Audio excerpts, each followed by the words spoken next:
సంస్కృతి సంపద YouTube channel తరపున అందరికి స్వాగతం. శ్రీనాథుని శృంగార నైషధం కావ్యపట్టణం కావిస్తున్న శ్రీ నూతలపాటి వెంకటరత్న శర్మ గారు ఈ కావ్య పట్టణాన్ని ధారావాహిక ప్రసంగంలో ప్రసంగిస్తున్నారు. వారి ధారావాహిక ప్రసంగంలో ఈరోజు 17వ ప్రసంగం ప్రసంగిస్తున్నారు. శ్రీ శర్మ గారికి స్వాగతం. నమస్తే.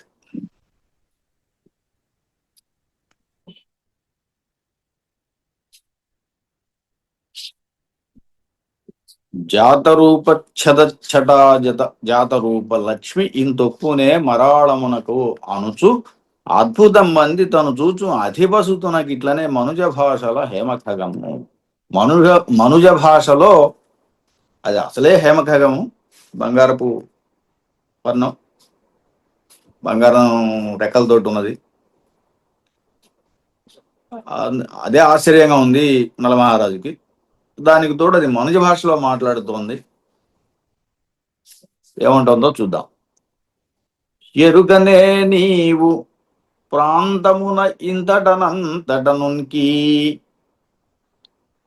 ఇంత ఏమరుదునే నిన్ను విశ్వజనమాన్యుడవంచు ఎద విశ్వసించి ఇత్తరి సుఖనిద్ర పొందితి వృధామతిన్ నెట్టన ఆత్మనమ్మినం జరుప తలంతురే ఘనులు చిత్తమునం పగవారినేనియున్. ఎరుగవే నీవు ఈ ప్రాంతమున ఇంతట అంతట ఊనికిన్. నీవు ఇక్కడ అక్కడ ఉండడం అనేది ఎరుగనే. ఒక నలమహారాజు రాజు ఆయన ఉద్యానవనానికి వచ్చాడు. వాహేళ్ళలో ఉన్నాడు. ఒక ఆసారం పక్కన ఉన్నటువంటి ఈ హంసను పట్టుకున్నాడు, రాజహంసని. ఆ రాజహంస ఆయన చేతుల్లో ఉండి ఇలా మాట్లాడుతోంది. నీవు అక్కడ ఇక్కడ తిరగటం, ఇక్కడిక్కడే తిరగటం అనేది. నీవు ఈ ప్రాంతమున ఇంతటా అంతటా నుంచి ఎరుగనే. ఇక్కడ అక్కడ ఉండటం ఆ మాత్రం తెలియదా? చూస్తూనే ఉన్నాను.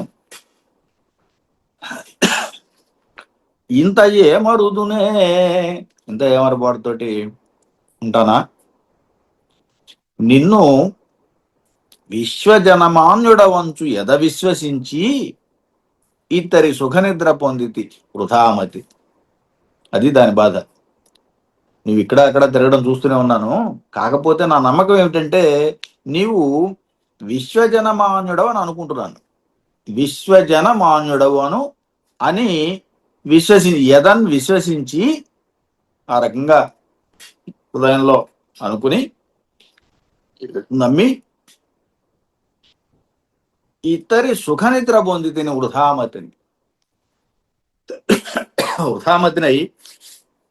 వ్యర్థంగా సుఖనిద్రను పొందుతున్నాను. నాకేమి ఇబ్బంది కలగదులే, నన్ను ఎవరు ఇబ్బంది పెట్టర్లే అని. ఎందుకు? నీ మీద ఉన్న నమ్మకం.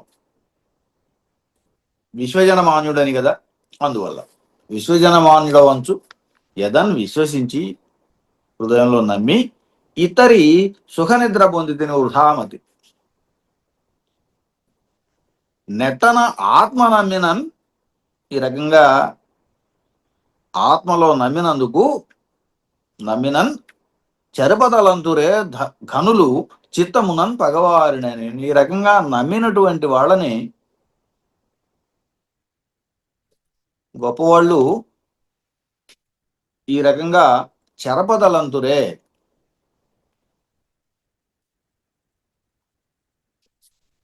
అలాగే అది పగవారినేని చెరపదలంతురే. పైగా శత్రువులను కూడా ఈ రకంగా చెయ్యరు. ఆత్మలో నమ్మినటువంటి వాళ్ళని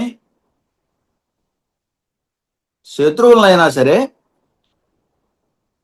గొప్పవాళ్ళు ఇలా తలంచరు. ఇలా తలంపరు అంటే చెరచుట మహాఘోర పాతకం అనే.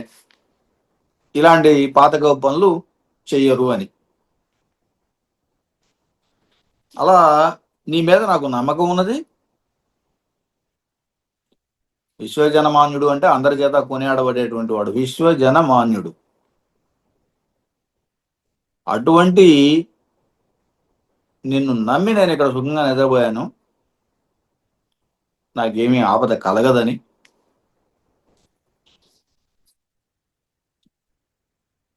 ఇలా ఆత్మలో నమ్మినటువంటి శత్రువులనైనా మీలాంటి గొప్ప వాళ్ళు చెరపరు.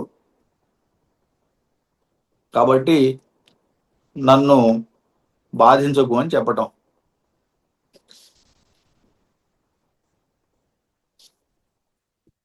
హింసయ నీకు వేక్కయగునేని కృపాశ్రయమైన ఈ సరోహంసము చంపనేలా. అదిట హింసయ నీకు వేట్కయేని. ఒకవేళ నీకు హింసే వేడుక అయితే, వేడుక అయితే, హింస చేయటమే వేడుక అయితే, కృపాశ్రయమైన ఈ సరోహంసము చంపనేలా. కరుణ కోసం కృపాశ్రయం, ఆశ్రయించినటువంటి ఈ సరోహంసాన్ని చంపడం ఎందుకు అని, కరుణాపాత్రమైనటువంటి ఈ హంసను చంపడం ఎలా అని ఆయన అడుగుతోంది నలుడిని. చెప్పుకుంటోంది నలుడికి. కరవా తరువాత వసుంధరాధిపోత్తంస. వసుంధరాధిపోత్తంస అంటే ఓ రాజా అని. వసుంధర అంటే భూమి, దానికి అధిపుడు, అందులోనూ మళ్ళీ ఉత్తంసుడు. ఇలా విశేషణాల మీద విశేషణాలు. సరే, రాజు, ఉత్తముడైన రాజు, ఓ రాజా నల అని. విజృంభమాణ భుజదర్ప నిరంకుశ సాహస క్రియామాంసలచిత వృత్తులై మత్తిలియుండు నరాతి భూపతుల్. కరవా తర్వాత విజృంభమాణ భుజదర్ప నిరంకుశ సాహస క్రియా మాంసలచిత వృత్తులై మత్తిలియుండు అరాతి భూపతులు. అరాతి భూపతులు అంటే శత్రురాజులు అని. అరాతి అంటే శత్రువు, అరాతి భూపతులు అంటే శత్రురాజులు. వాళ్ళు ఎలాంటి వాళ్ళు? విజృంభమాణ భుజదర్ప నిరంకుశ సాహస క్రియా మాంసలచిత వృత్తులై మత్తిలియుండు. ఇలా ఉంటారట వాళ్ళు, ఈ శత్రురాజులు, అరాతి భూపతులు. వాళ్ళు కరవా అంటే వాళ్ళు ఏమన్నా తక్కువ ఉన్నారా, నీ హింస ఏదో వాళ్ళ మీద చూపించు అని. హింసయ నీకు వేట్కయగునేని కృపాశ్రయమైన ఈ సర్వహంసము చంపనేలా. కరుణాపాత్రమైనటువంటి ఆశ్రయించినటువంటి ఈ హంసను చంపడం ఎందుకు? కరవా తరువాత ఇదిగో విజృంభమాణ భుజదర్ప నిరంకుశ సాహస క్రియా మాంసల చిత్త వృత్తులై మత్తిలియుండు అరాతి భూపతులు కరవా అని. అటువంటి వాళ్ళు లేరా అని. వాళ్ళు ఉన్నారు కదా, ఆ పరాక్రమం ఏదో వాళ్ళ మీద చూపించు అని. ఎవరా ఇది అంటే విజృంభమాణ, అతిశయించినటువంటి, విజృంభించినటువంటి, భుజదర్ప బాహుబలం, గర్వం, బాహుబల గర్వం చేత, నిరంకుశ సాహస క్రియా మాంసల అంటే పొగరు చేత సాహస పనులు, సాహస క్రియ, సాహస వ్యాపారాలు చేసేటువంటి, మదించినటువంటి చిత్తం కలిగినటువంటి రాజులు. అంటే వాళ్ళ భుజ పరాక్రమాన్ని ఆసరాగా చేసుకుని వాళ్ళు ఏం చేస్తున్నారు? ఎల్లప్పుడూ కూడా నిరంకుశంగా, సాహసంగా సాహస కృత్యాలు చేస్తున్నారు. ఒకరు ఈ మాంసలము అంటే పొగరుతోటి నిండినటువంటి చిత్త వ్యాపారం కలిగిన వాళ్ళై మదించి ఉన్నారట ఈ అరాతి భూపతులు, శత్రుభూపతులు. అలాంటి వాళ్ళు కరువా? వాళ్ళు ఉన్నారు కదా, కాబట్టి నీ యొక్క ఈ హింస ఏదో వాళ్ళ మీద చూపించు అని. నీకు ఒకవేళ హింస వేడుక అయితే, హింసయే గనక వేడుక అయినట్లయితే అని. ఫల కుసుమ మూల మంత్రమున మూల మాత్రమున ఫల కుసుమ మూల మాత్రమున శరీర యాత్ర నడుపుచు మునులుంబోలే సలిలంబులలోనం తపంబు చేయుచున్న వారము మా మీద దండనీతిని ప్రయోగింప నీకు తగునే అదీనం కాక. ఇక్కడ ముందు రాజును నమ్మాను అన్నది, తర్వాత నేను నీకు కృపాపాత్రమైన దాన్ని నేను చెబుతోంది. ఒకవేళ నీవు ప్రతాపం చూపించదలుచుకుంటే శత్రువుల మీద చూపించమన్నది ఒక క్రమంగా చెప్పుకుంటూ వస్తోంది. ఇప్పుడు మునుల్లాగా తపస్సు చేసుకుంటున్నాం నీళ్ళల్లో అంటోంది. ఫలకుసుమ మూల మాత్రమున, అదిగో కేవలం ఫలాలు పళ్ళు ఇగో ఇలాంటివి ఫల కుసుమ, పండ్లు పువ్వులు వేళ్ళు, వీటితోటే శరీర యాత్ర జరుగుతోందట. ఫల కుసుమ మూల మాత్రమున శరీర యాత్ర నడుపుచు, అదిగో ఆ మాత్రం తింటోంది. అక్కడ ఉన్నటువంటి ఆకులు అలములు పూలు పళ్ళు అవి తింటూ జీవయాత్ర సాగిస్తోందట. శరీర యాత్ర నడుపుచు మునులంబోలే సలిలంబులోలను తపంపు చేయుచున్నారము. మునుల్లాగా మహర్షుల్లాగా నీళ్లలో తపస్సు చేస్తున్నటువంటి వాళ్ళం. మా మీద దండనీతిని ప్రయోగింప నీకు తగునే. అటువంటి మా మీద నువ్వు దండనీతిని ప్రయోగించడం న్యాయంగా ఉందా? అదేను కాక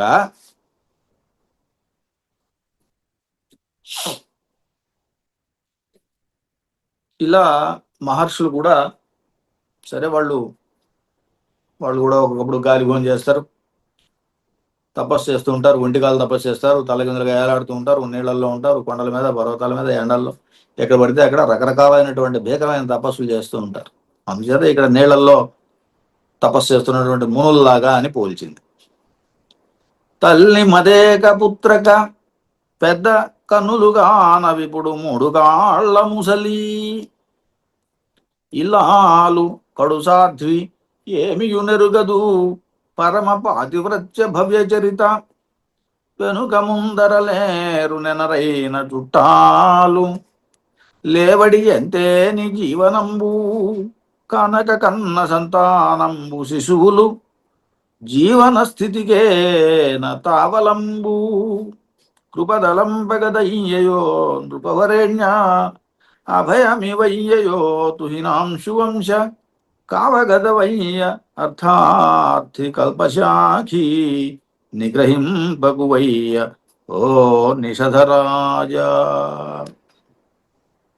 సాధారణంగా నిగ్రహింపకు మయ్యా అని రాయొచ్చు, కానీ ఇక్కడ మరి నిగ్రహింపకు వయ్యా అన్నాడైనా ఈ పాఠాంతరం చూద్దాము. తల్లి మదేక పుత్రక పెద్ద కన్నులుగాన విపుడు మూడు కాళ్ళ ముసలి. ఇక్కడ ఈమె తన అవస్థ చెప్పుకుంటోంది. హంస ఇక్కడ తన అవస్థను చెప్పుకుంటోంది. తల్లి మదేక పుత్రక, తల్లికి నేను ఒక్కడనే బిడ్డని. తల్లి మదేక పుత్రక, నేను ఒక్కడనే పుత్రుణ్ణి. తల్లి మదేక పుత్రక అంటే వేరే ఇంకెవరు లేరు అని, ఇంకెవరు అన్నదమ్ములు ఎవరు లేరు, ఒక్కడనే అని చెప్పటం. తల్లి మదేక పుత్రక పెద్ద కన్నులుగా నవిపుడు మూడు కాళ్ళ ముసలి. ఆమె చాలా పెద్దది వయసులో, కన్నులు కానవు ఇప్పుడు, మూడు కాళ్ళ ముసలి.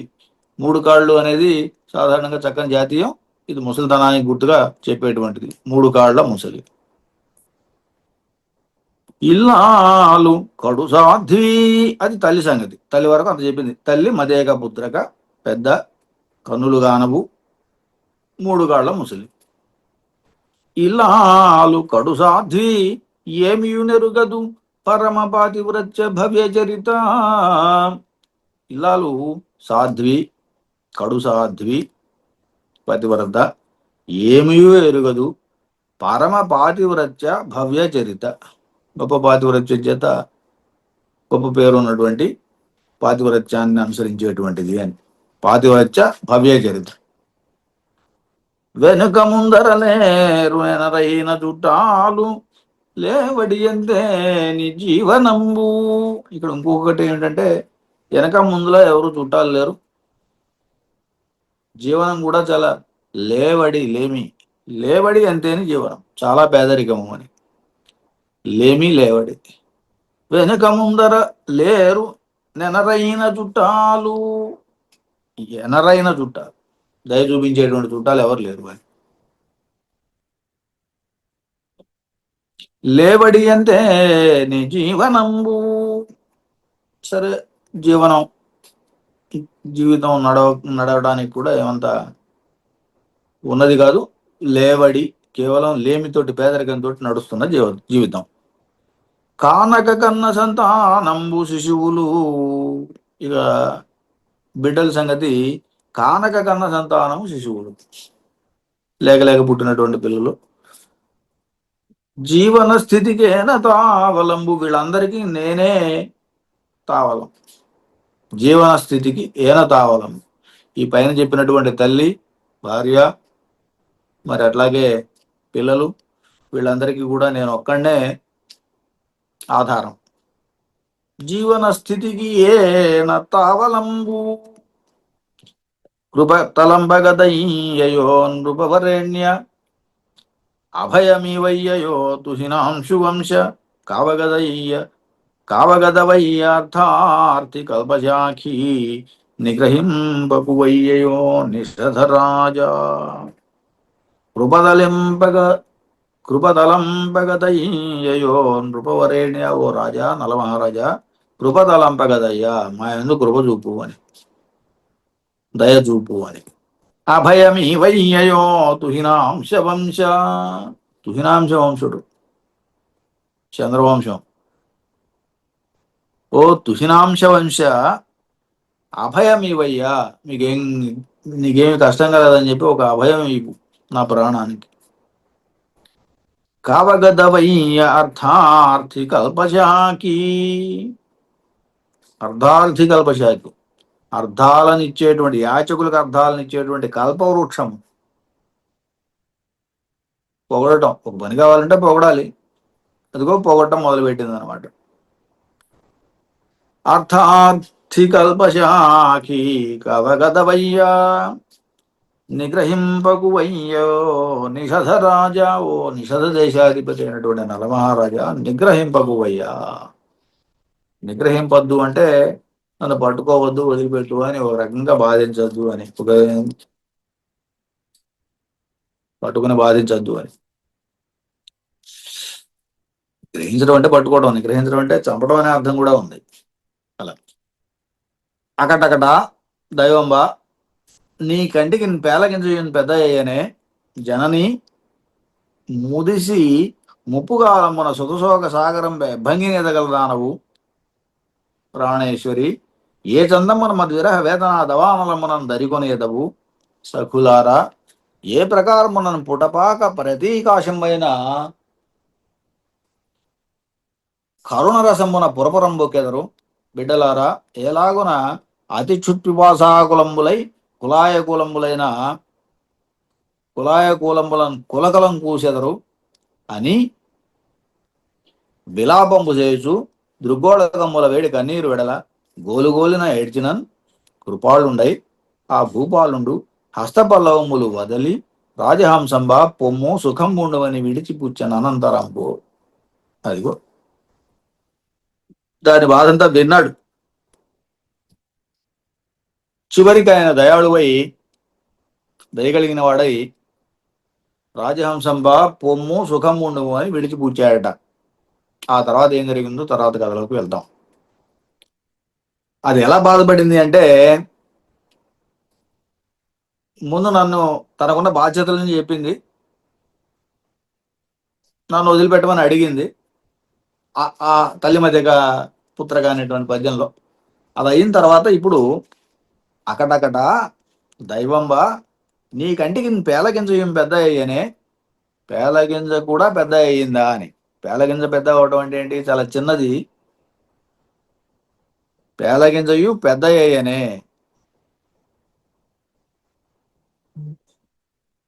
స్వల్ప వస్తువు పేలగింజ,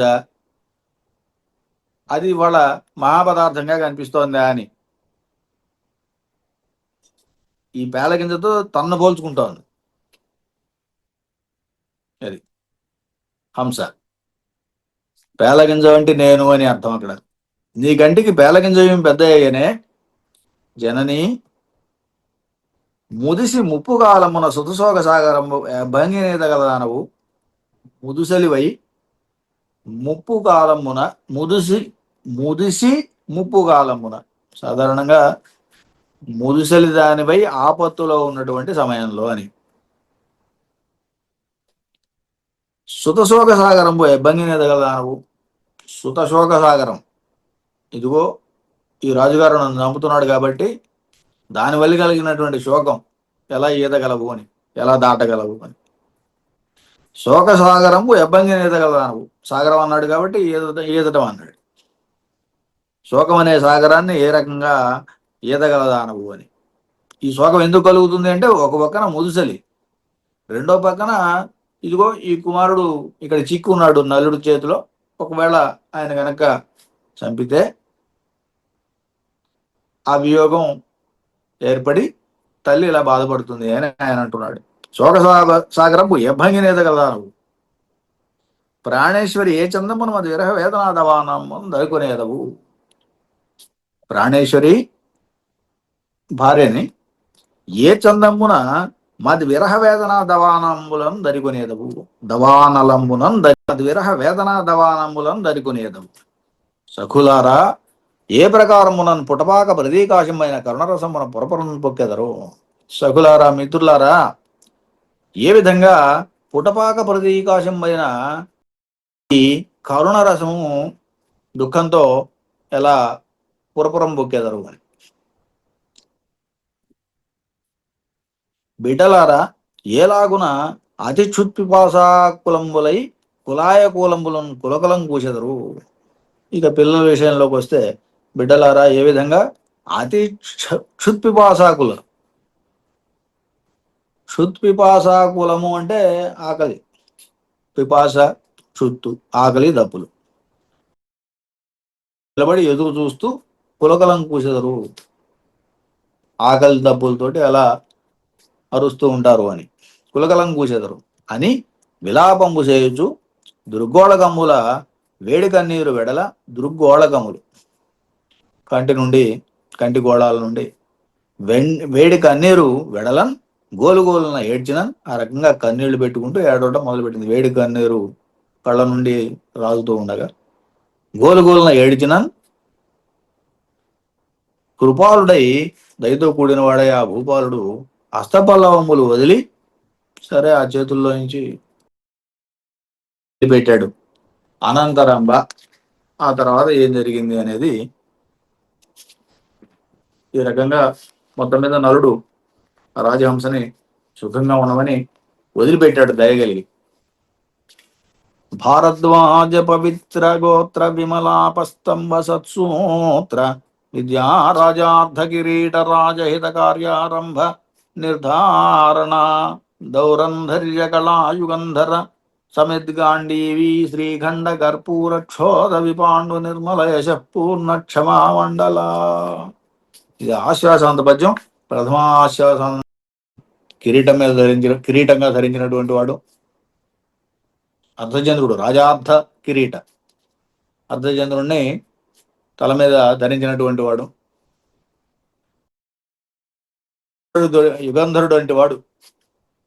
సమిత్ గాంధీవి యుద్ధంలో, సమిత్ అంటే యుద్ధం, సమిత్ గాంధీవి యుద్ధంలో అర్జునుడు లాంటి వాడు. శ్రీఖండ కర్పూర క్షోధ విపాండు నిర్మల యశ పూర్ణ క్షమామండల. చంద్రలేఖ అంకుర చూడాలంకార, చంద్రుని యొక్క బాలచంద్రుని పోని చూడాలంకారంగా ధరించినటువంటి వాడు, మౌళి భూషణంగా కలిగినటువంటి వాడు అని, ఆయనతో సమానమైనటువంటి వాడు. మౌళి అంటే శివుని యొక్క పదాంబురుహాలింగన సుఖిత నిర్మలాంతఃకరణ, అది అంటే శివభక్తుడు అనమాట. ఆ శివుని యొక్క పాదచరణాలను ఆలింగనం చేసుకోవటంతో సుఖించినటువంటి నిర్మలమైన అంతఃకరణం కలిగిన వాడు అని, ఈయన పెద్ద శివభక్తుడు అని చెప్పటం. అలా జరఠ కమఠ రాజ స్తబ్ద రోమ ప్రధాన ద్విరసన పతి భూభృత్ దిగ్గజ గ్రామ భూమ స్థిరతర ధృత సంపద్ గేహ బాహాగ్రపీఠీ పరిచయ సుఖలక్ష్మీ పద్మలక్ష్మో క్షోణీ చక్ర. ఇది మాలిని వృత్తం. జరట కమఠ, జరట కమఠ అంటే ముసలి తాబేటి రాజు, తాబేలు, ఎందుకంటే తాబేలు రూపంలో ఆయన భూమిని మోసాడని కదా. జరట కమఠ రాజ స్తబ్ద రోమ ప్రధాన, ఇదిగో వరాహ రూపంలో కూడా మోసాడు కాబట్టి వరాహ రూపాన్ని కూడా చెబుతున్నాడు. స్తబ్ద రోమ ప్రధానం అంటే వరాహం. ద్విరసన పతి, ద్విరసనపతి అంటే రెండు నాలుకలు కలిగినటువంటిది పాము. సో ఆదిశేషుడు అనమాట, అనంతుడు. అలాగే భూభృత్, భూమిని భరించేది పర్వతం. అష్టదిగ్గజాలు తర్వాత దిగ్గజ గ్రామం అంటే అష్టదిగ్గజాలు, వాటి సమూహం. గ్రామం అంటే సమూహం అని అర్థం. దిగ్గజ గ్రామం అంటే దిగ్గజాలు. ఇవన్నీ కూడా భూభృత్ అంటే పర్వతాలు అని చెప్పుకున్నాం, కుల పర్వతాలు. దిగ్గజాలు అంటే అష్టదిగ్గజాలు. ఇవన్నీ కూడా భూమా స్థిరతర ధృత సంపద్ గేహ, ఇదిగో ఇవన్నీ మోయటం వల్ల, ఈ మోసేటప్పుడు అస్థిరతర ధృత, కదలటం, అస్థిరంగా కదలటం ఉన్నది. అదిగో అది ఇప్పుడు ఈయన బాహాగ్రపీఠం యందు భూమి ఉండటం వల్ల, ఎవరు నలమహారాజు యొక్క బాహాగ్రపీఠం పరిచయం వల్ల సుఖంగా ఉందట. అంతకుముందు అట్లా కదులుతూ ఉన్నటువంటిది ఇప్పుడు అట్లా సుఖంగా ఉంది అని చెప్పేసి చెబుతున్నాడు. ఈ పలువురైనటువంటి కమఠాదులు ఇవన్నీ చెప్పాడు కదా.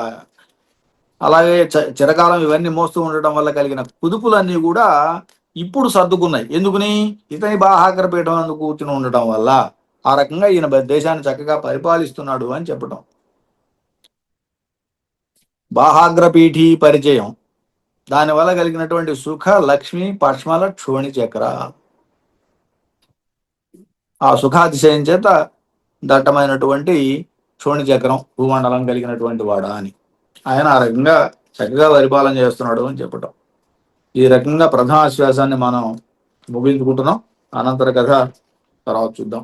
స్వస్తి.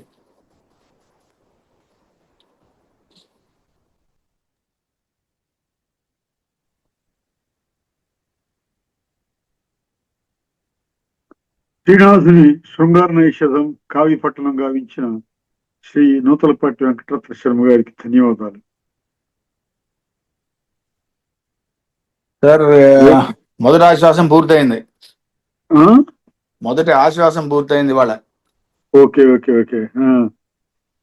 మొత్తం ఎన్ని ఆశ్వాసాలు ఉంది? 7 ఆశ్వాసాలు ఉన్నాయి. 7 ఆశ్వాసాలు ఉన్నాయి. ఇందులో 113 పద్యాలు ఉన్నాయి. సుమారుగా 17 ఎపిసోడ్స్ చెప్పాం. ఓకే. 113 పద్యాలకు గాను 17 ఎపిసోడ్స్ అయినాయి. దాదాపుగా పెద్దగా వదిలిపెట్టినవి ఏం లేవు. అంటే ఇంకా 7 ఉన్నాయా? ఇంకా 6 ఉన్నాయి. ఇంకా 6 ఉన్నాయి. Okay okay. అట్లా అంటే దాదాపు నాకు తెలిసి ఒక 10 పద్యాలు తక్కువ ఉండవు. ఓ పర్లేదులేండి. శ్రీనాథుడి కావ్యం ఎంత బాగా చదువుకుంటే అంత మంచిది. పూర్తిగానే చెప్పాను. ఎక్కడ ఒక్క వచనం మాత్రం కొంచెం లైట్ గా చెప్పేసి వదిలేసా, కానీ మిగతా అన్ని కంప్లీట్ గానే చెప్పాను. చెప్పిన ఇది అందరికి ఎవరైనా ఇష్టం ఉన్న వాళ్ళు చూడటానికి బాగుంటుందిలేండి. అదే అదే అదే అదే మెటీరియల్ దొరుకుతుంది చూసేవాళ్ళు. అవును. రేపు 10:30. అలాగే.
శ్రీనివాసుని శృంగార నైషధం కావ్యపట్టణం గావించిన శ్రీ నూతలపాటి వెంకటరత్న శర్మ గారికి ధన్యవాదాలు.